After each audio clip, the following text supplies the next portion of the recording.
लेकिन ए tan ए बराबर ऐसी वैल्यू डाल दी कि क्वेश्चन लेंदी हो गया। तो आप ऐसे जब क्वेश्चन आए तो मन में ये फीलिंग जरूर आती है बच्चे के कि गलत कर रहे हैं, क्योंकि आधे बच्चे यहां पे बेहोश हो जाएंगे, मालूम है आपको, क्योंकि जब उन्हें दिखेगा कि यार यहां तो रूट सॉल्व ही नहीं हुआ, तो आधे यहां बेहोश हो जाएंगे, उन्हें लगे गलत है, कुछ गलत है।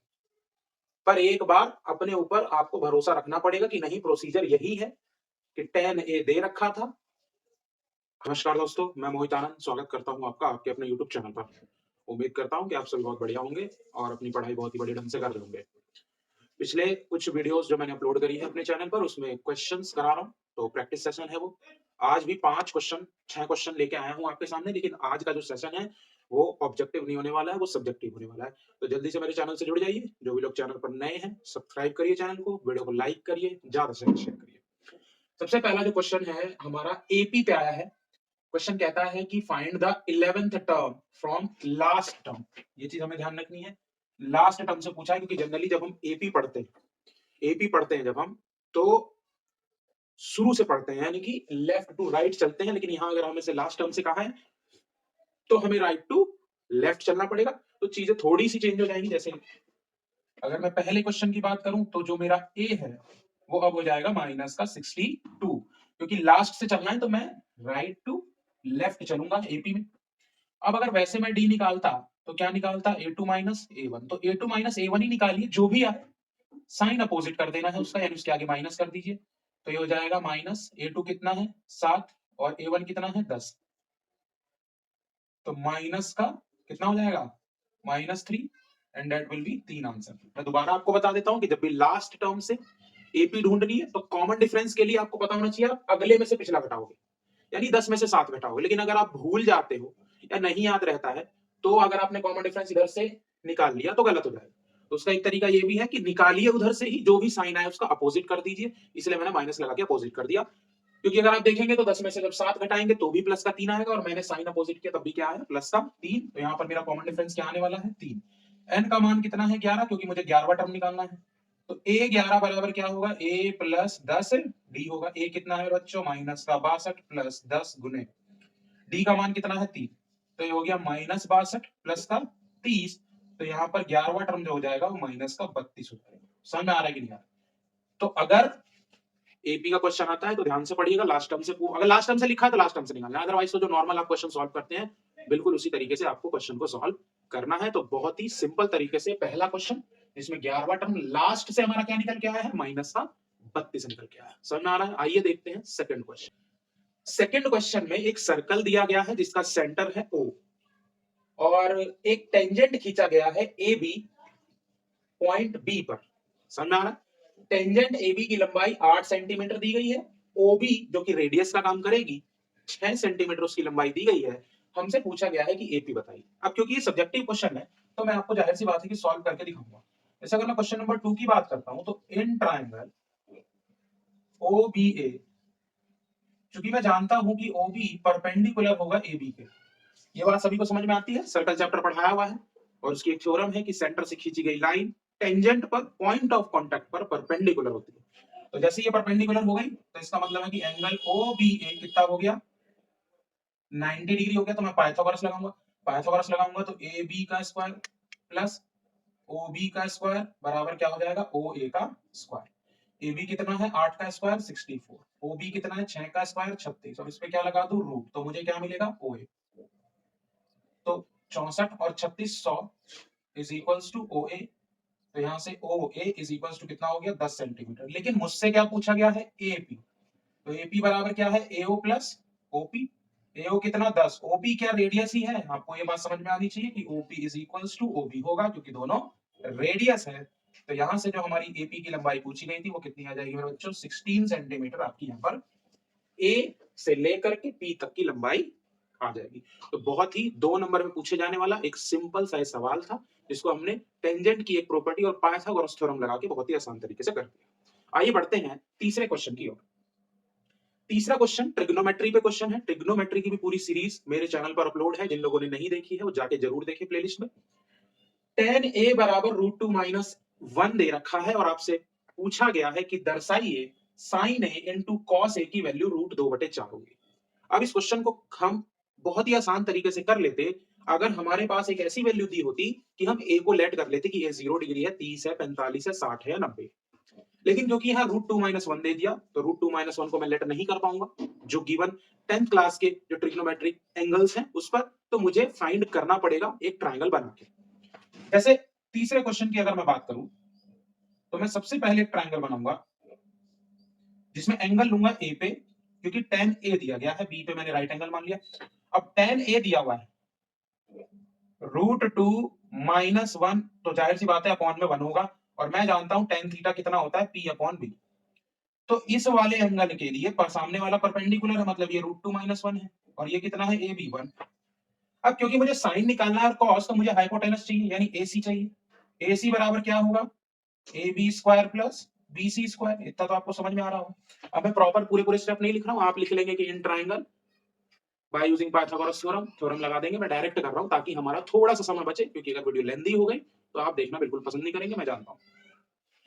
यहां से AB का स्क्वायर तो एक ही होगा। अब √2 - 1 का स्क्वायर क्या होगा, कोई मुझे बता सकता है?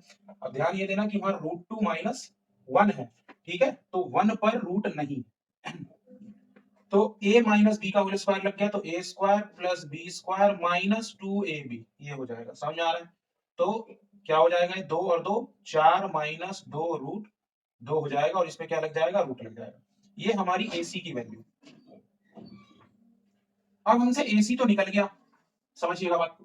अब जैसे मेरे से कहते साइन ए, तो साइन ए बराबर क्या होगा भाई, P/H।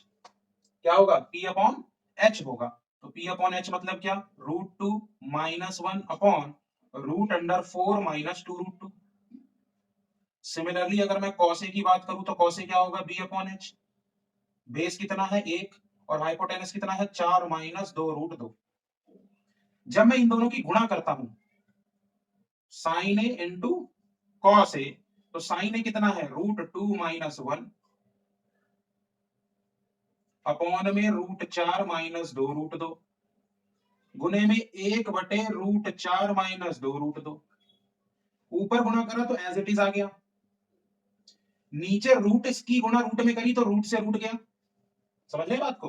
तो ये हो गया 4 माइनस 2√2। अब एक बात बताओ, क्या लगता है √2/4 वैल्यू लेके आनी, तो ये हो गया √2 माइनस 1। मैं इसमें से 2 कॉमन लूंगा तो ये क्या हो जाएगा, 2 माइनस √2, और मुझे इसे रैशनलाइज करना होगा तो मैं इसके लिए 2 प्लस √2 से गुणा करूंगा। क्या आना चाहिए, 2√2 प्लस 2 माइनस 2 माइनस √2। भैया इसकी गुणा इसमें करनी है तो पहले √2 की गुणा दोनों में करी, फिर 1 की गुणा दोनों में करी, अपॉन में 2, और इधर क्या हो जाएगा, a minus b a plus b, a² minus b²। तो 2 प्लस का 2 माइनस का 1 गया, 2√2 में से √2 गया तो क्या बचा, और 4 में से 2 गए, 2 2 दूनी 4। तो क्या आप मानते हो कि sign A into cos A की वैल्यू √2/4 आ गई? हेंस प्रूव्ड हो गया। क्वेश्चन देखने में आसान लग सकता है, लेकिन ए tan ए बराबर ऐसी वैल्यू डाल दी कि क्वेश्चन लेंदी हो गया। तो आप ऐसे जब क्वेश्चन आए तो मन में फीलिंग जरूर आती है बच्चे के कि गलत कर रहे हैं, क्योंकि आधे बच्चे यहां पे बेहोश हो जाएंगे, मालूम है आपको, क्योंकि जब उन्हें दिखेगा कि यार यहां तो रूट सॉल्व ही नहीं हुआ, तो आधे यहां बेहोश जाएंगे, उन्हें लगे गलत है, कुछ गलत है। पर एक बार अपने ऊपर आपको भरोसा रखना पड़ेगा कि नहीं, प्रोसीजर यही है कि tan ए दे रखा था, हाइपोटेनस निकाला, और वहां से साइन ए कॉस ए की वैल्यू निकाल के जब उसको प्रॉपर सॉल्व किया, तब फाइनली मुझे अपना रिजल्ट मिला जो मुझे रिजल्ट चाहिए था। तो मछली की आंख आपको दिखनी चाहिए, ठीक है, मछली नहीं देखनी, मछली की आंख देखनी। समझ में आ रहा है कि नहीं? आइए बढ़ते हैं क्वेश्चन नंबर 4 की ओर। तो ये प्रॉपर पूरा का पूरा हमारा तीसरा क्वेश्चन है, साइन ए कॉस ए, और फिर ये पूरा मैंने आपको सॉल्व करके बता दिया, ठीक है। क्वेश्चन नंबर 4 अगेन एक ट्रिग्नोमेट्री का क्वेश्चन है, और एक चीज मैं आपको और बता देना चाहता हूं, ये 6 के 6 जो क्वेश्चन मैंने यहाँ पे लिखे हुए हैं ये सभी 2 मार्क्स वाले क्वेश्चन। समझ में आ रहा है? और मैथ्स में आप अपने आप से उम्मीद ना करें कि 1 नंबर का अगर ऑब्जेक्टिव क्वेश्चन आ रहा है तो आपके आधे पेज में हो जाएगा, नहीं, वो 2 पेज भी ले सकता है। इसीलिए ऑब्जेक्टिव क्वेश्चंस को करने की आदत तो दिमाग में डालिए कि आधे से ज्यादा क्वेश्चन आपके दिमाग में हो जाए। प्रैक्टिस इतनी कर लेनी है कि जब क्वेश्चन आपको दिखे तो आधे से ज्यादा क्वेश्चन दिमाग में हो जाए, बस आपको उसे उतारना रहे, तो फिर वहां पर और इजी हो जाएगा क्वेश्चन को टैकल करना। जैसे चौथे क्वेश्चन में हमसे कह दिया √3 sin theta minus cos theta बराबर 0 और हमसे sec स्क्वायर थीटा की वैल्यू पूछी।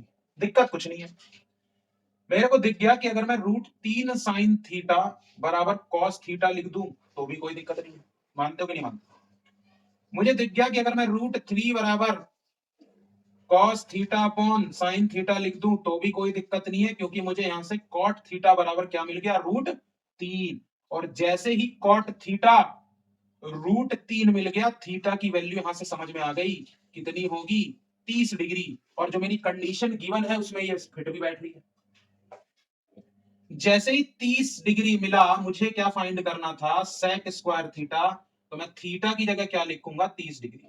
अरे हाँ तो बोलना पड़ेगा।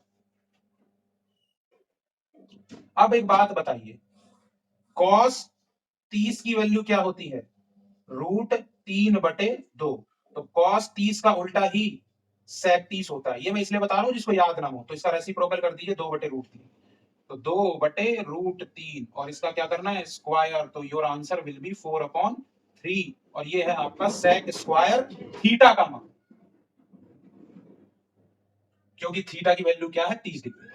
जिसके मन में दुविधा हो वो यहां से b/p लगा के √3/1 करके h निकाल के कर ले तो भी यही आएगा, लेकिन उसको बेवकूफी कहेंगे, क्योंकि अगर ऐसी वैल्यू ट्रिग्नोमेट्रिक रेशियो की आ गई जिससे आप एंगल फाइंड कर सकते हैं, तो फिर एंगल पुट करना ही समझदारी है। समझ में आ रहा है? समझ में आ रहा है तो वीडियो को लाइक करिए, शेयर करिए, क्वेरी है तो कमेंट करिए, और चैनल पर नए हैं तो सब्सक्राइब करना ना भूलें। Question number 5। भाई क्वेश्चन नंबर 5 कहता है, लेंथ दे रखी है आर्क की, एक सर्कल की, जिसकी रेडियस कितनी है, 9 सेंटीमीटर, और लेंथ ऑफ आर्क कितनी है, 3π/2। बताइए कि ये आर्क जो है वो कितना एंगल सबटेंड करेगा सर्कल के सेंटर। यानी अगर मैं फिगर बनाऊं तो कुछ इस तरीके की एक फिगर दिख रही है। मान लीजिए ये सेंटर है और ये रेडियस है, ये है आर्क की लंबाई, और इसकी वैल्यू दी गई है 3π/2 सेंटीमीटर। ओ सेंटर है, ए बी आर्क मान लेते हैं हम, ये वाले।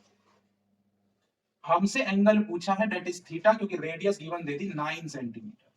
सिंपल सा एक फॉर्मूला है जिसको हम कहते हैं लेंथ ऑफ आर्क, चाप की लंबाई। खाने वाली चाप नहीं है सोयाबीन की, ध्यान रखिएगा, सर्कल वाली चाप है। θ/360 2π/, सिंपल सा फॉर्मूला। इसका मान कितना दिया गया, 3π/2। तो पाई को रखने की गलती ना करें, क्योंकि पाई से पाई ऑलरेडी कट जाए। पाई से पाई गया, 2 से 2 गया, 3 बराबर θ/360 गुने में 9, 9 से काटूंगा तो 40, थीटा का मान 120 डिग्री। बहुत ही सिंपल तरीके से आ गया, कोई इसमें दिक्कत किसी भी तरह की नहीं होनी चाहिए। समझ में आ रहा है? आइए बढ़ते हैं लास्ट क्वेश्चन की ओर, जो कि एक ट्रायंगल का और बेहद ही आसान 2 नंबर का क्वेश्चन है। देखते हैं क्या कहता है। क्वेश्चन कह रहा है ट्रायंगल है PQR, तो मैंने एक ट्रायंगल बना लिया and that name is PQR। आगे लिखता है XY पैरेलल है QR के, तो XY जाहिर सी बात है कि कुछ इसी तरीके से ड्रॉ किया जाए। PX दे दिया x-2, QX दे दिया 2x, PY दे दिया x+3 और YR दे दिया 7x। आपसे कह दिया x की वैल्यू निकालो। देखो सबसे सिंपल चीज की बीपीटी लगनी है। इन ट्रायंगल PQR चूंकि XY पैरेलल है QR के, तो बाय बेसिक प्रोपोर्शनैलिटी थ्योरम और थेल्स थ्योरम PX अपॉन में QX is equals to PY upon में RY। और बस खत्म है, x के लिए सॉल्व कर लेनी है। x-2 अपॉन में 2x is equals to x+3 upon में 7x। इस x को तो यहीं काट दो, बाकी क्रॉस मल्टीप्लाई कराओ तो 7x - 14 बराबर 2x + 6, 5x बराबर 20। x का मान बहुत ही आसान तरीके से 4 आ गया। हमसे x का मान ही पूछा था, तो हम x का मान निकाल के छोड़ देंगे। अगर साइड का मान पूछता तो जहां जहां x दिखा वहां वहां 4 रख देते, तो हमें चारों साइड और उनके रेशियो मिल जाते। उम्मीद करता हूं ये 6 क्वेश्चन की जो सीरीज आपके सामने पेश की गई आपको पसंद आई होगी। अगर आपके भी कोई क्वेश्चन है तो मेरे इंस्टाग्राम आईडी से जुड़िए, वहां पर आप मुझे डीएम कर सकते हैं क्वेश्चन, उसको भी मैं सॉल्व करा दूंगा जब अगली वीडियो बनाऊंगा। तब तक के लिए अपना ध्यान रखें, धन्यवाद।